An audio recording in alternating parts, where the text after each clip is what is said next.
I've already pre-shuffled, and I'll be using 2 oracle cards for your advice. They're the 2 cards to the very far left side of the screen. Then I'll go through the past, present, challenge, and outcome. So, Aquarius, we have energy flows where my intention goes. And then we have gratitude. Now, gratitude, it speaks about being thankful. A grateful heart is like a magnet, drawing toward it a wealth of abundance.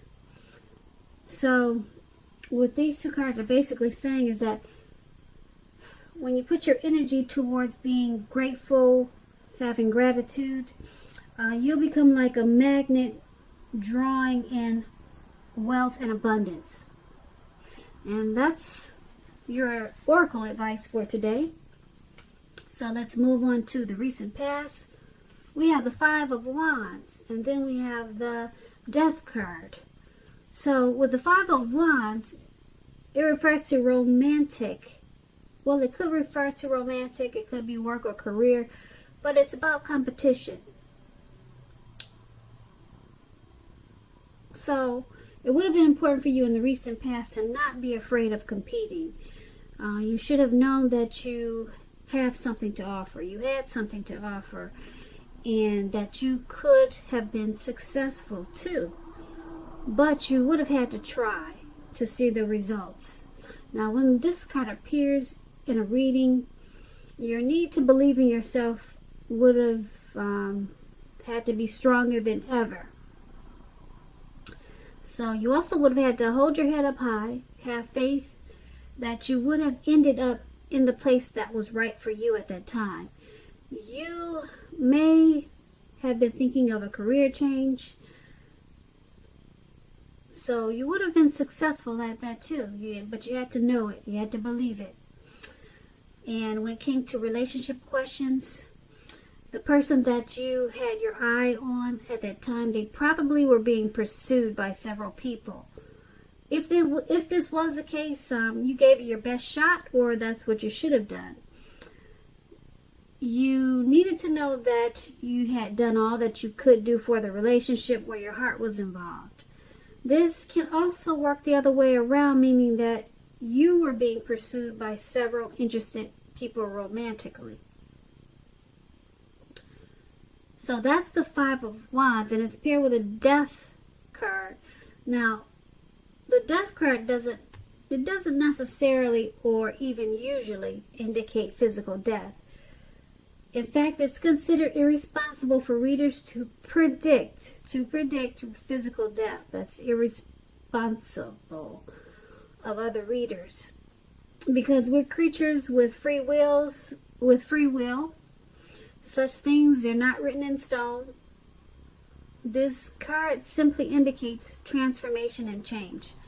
This is definitely a time of, this was definitely a time of deep transformation. And it could have been both internally and externally in your life. Situations, things, people that you had counted on or had gotten used to, they probably were no longer available to you in quite the same way as they once were. This transformation, it can be difficult for some people. The change, though, is usually always needed. And when it comes to love questions with this Death card, if you were clinging to a relationship at the time in the recent past that you were unhappy in because you didn't want to let go of the familiar, or because you hate the thought of being alone, you were probably doing neither yourself or your partner any favors at that time. So you probably did, or you needed to have a frank and honest discussion about the problems that you had in the relationship. And if they can't or would not make changes, or you couldn't and you didn't, then perhaps it was probably time to let it go. Not all relationships, they're fixable, not all of them, but you would have needed to try it first. So with these two cards paired together, the Five of Wands and the Death card for your recent past, there was a lot of competition. You've probably found yourself in some type of competitive situation, and you could have come out on top. But like I said, you would have had to believe in yourself in a real big way. Believe that you could come out on top. Your belief in yourself would have had to been stronger than ever at that time. And being that it's paired with the Death card, something caused some deep transformation. There was some type of something that caused a big change in a real big way. Deep transformation and change. So it had something to do with some type of competition that you were in. So I don't know if you came out on top or not of whatever you were competing against. But if you did or if you didn't, it led to some type of drastic change. Now the change probably didn't feel good with this Death card, but it was needed. Okay? Something that you had gotten used to was no longer there for you in the same way. And it had something to do with all of the competition that you were experiencing in the recent past.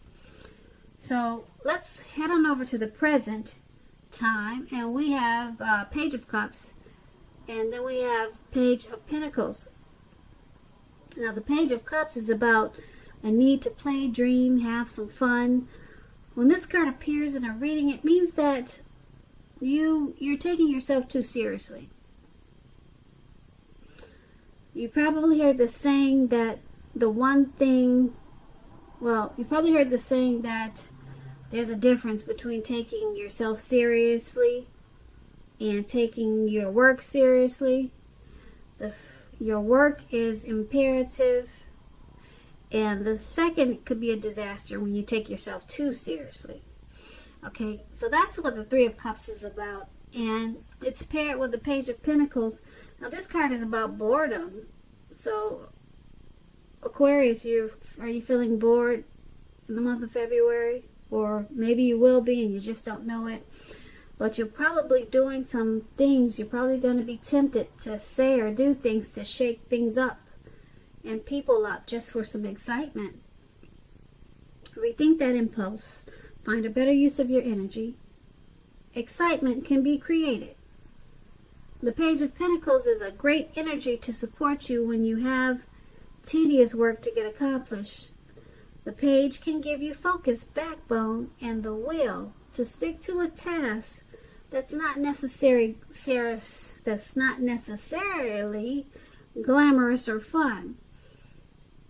So, with these two cards paired together for your present time, the Page of Cups and the Page of Pentacles, there is a need to play, dream, and have some fun. And don't take yourself too seriously. But be careful with it. Be very careful with it at this time. Because, like I said, you could be tempted to shake things up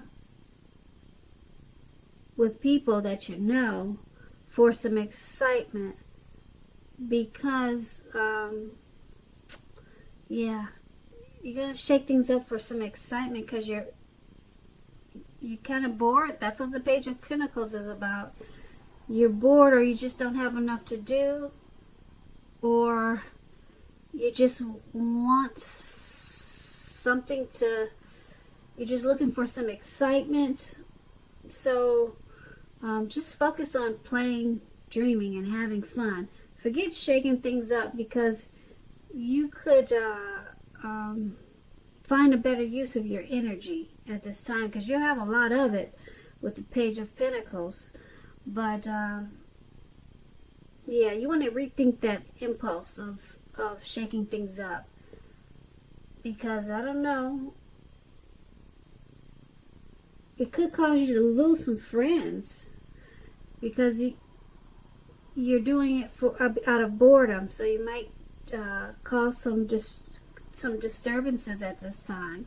So just focus on playing, dreaming, and having fun. But you're going to be tempted to shake things up. So be careful with that. Alright, so that's the present time. Now let's head on over to the challenge. We have the Nine of Wands, and then we have the Tower card.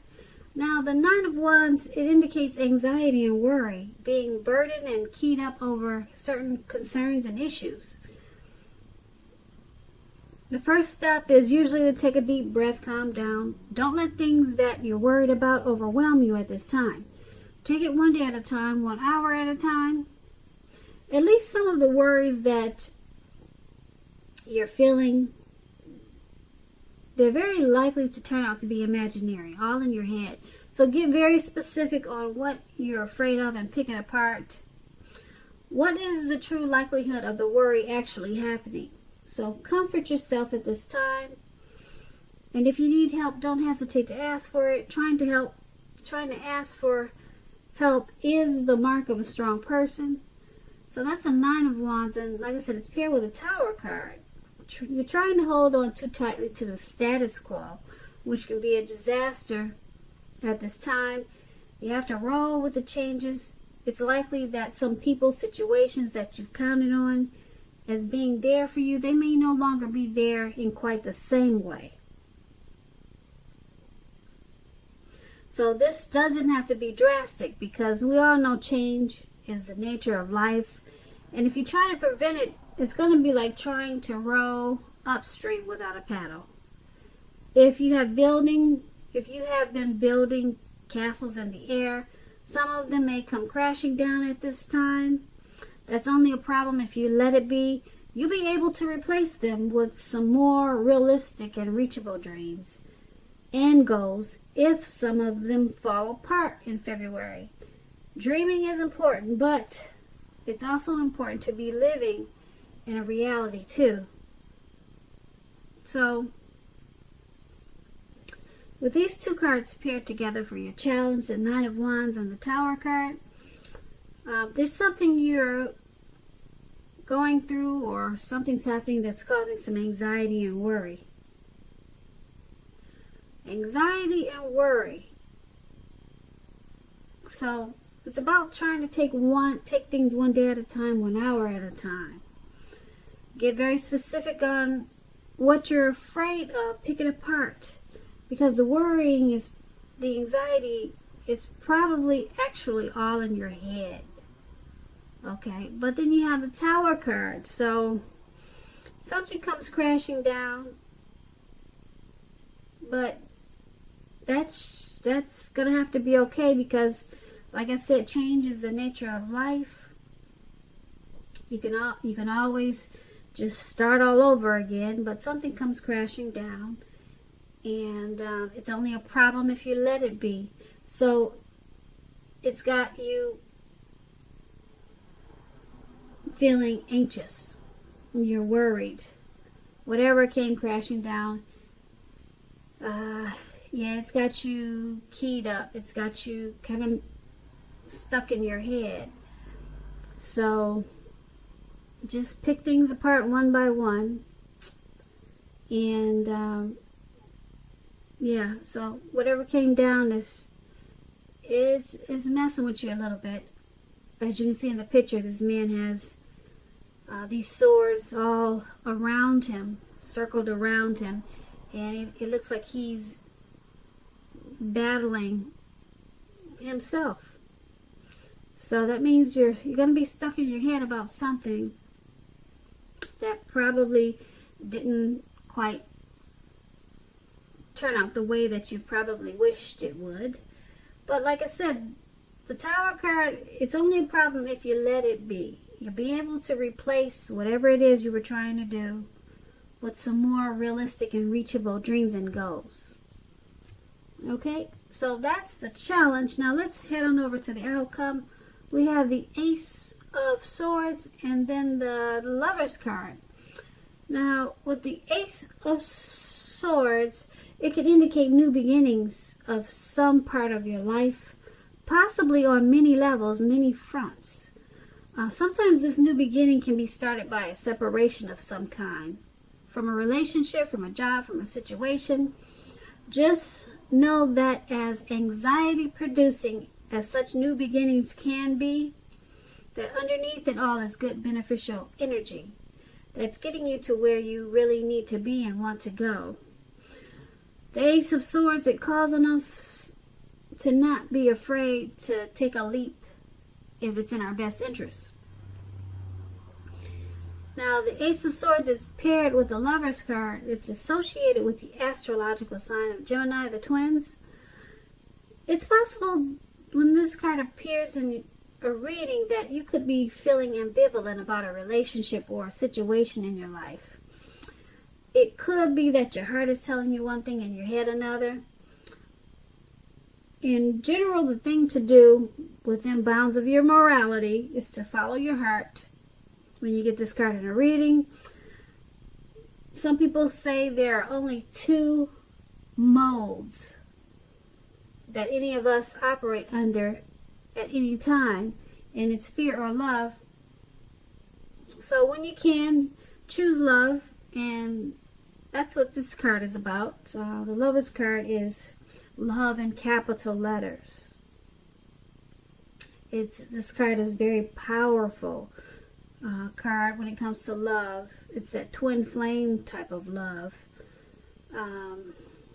It could also mean a rebonding of a long lost love. Either way, you're going to be very happy. So that's a great outcome. This outcome is about a brand new beginning. Something very positive. And it could be on many fronts. Not just one area, but many different new beginnings. Many new beginnings, not just one. And like I said, it could be from these new beginnings could be because of a separation of some kind. And I'm thinking it has something to do with the tower moment. Yeah, whatever came crashing down, it's causing you to have many new beginnings. And I'm picking up with this Lover's card, I'm picking up that it could be a new beginning in a relationship. Yeah, a relationship. It could be a situation in your life, but I don't know. The Lover's card is so powerful when it comes to love. I'm thinking it's either a new beginning with a long lost love or just a new person in a real big, beautiful way. Because like I said, the Lover's card is one of the tops when it comes to great love and relationships. It's very powerful.